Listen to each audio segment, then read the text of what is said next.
It's now been 11 years, it's 11 long years, and someone has literally gotten away with murder. It's obvious to me that the police here don't intend to do anything to pursue that person or people, and I'm hoping that something like this will generate enough interest, enough desire in those that have the ability to carry through. So you think they'd rather let somebody get away with murder than say they got it wrong? I think so, yes. It's a hard thing to say and a harder thing to accept, but when you've lived through the last 11 years like I have and my family have, and you've seen what's come out, that's the conclusion I've come to. Why? Why you? I don't know why. I've asked myself that question many times. I don't know. Did I do something in 25 years of prosecuting people, politicians, police, a whole raft of people? Did I truly upset somebody? I don't know. I really don't know the answer. The investigation fell down when they decided that it was me and nobody else.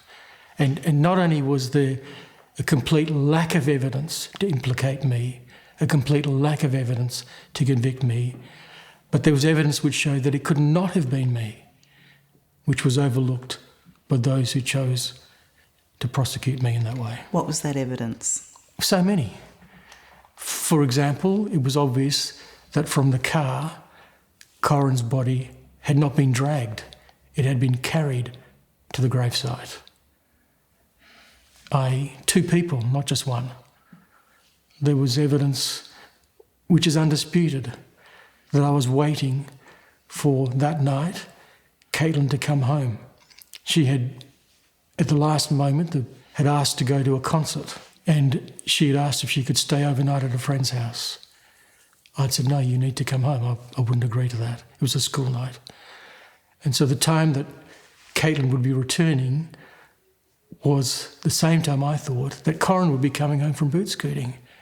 How would anyone contemplate killing their wife at home with one child in the house and the other daughter to be returning any time?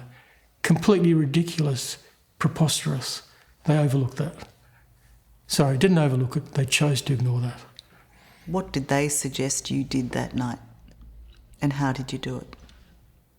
Well, they never had a basis to claim how Corryn was killed. Their case was that Corryn had been murdered by me whilst Sarah was in the house, and that I had somehow kept her body somewhere until Caitlin came home. And then I'm supposed to have tiptoed out at some time during the night, taken Corryn in her car, disposed of Corryn in a grave, left her car abandoned in a street, which is another ridiculous aspect of that case. The street where Corryn's car was left was in the street where 3 lawyers lived, one of whom I knew very well, one of whom I'd been to their house.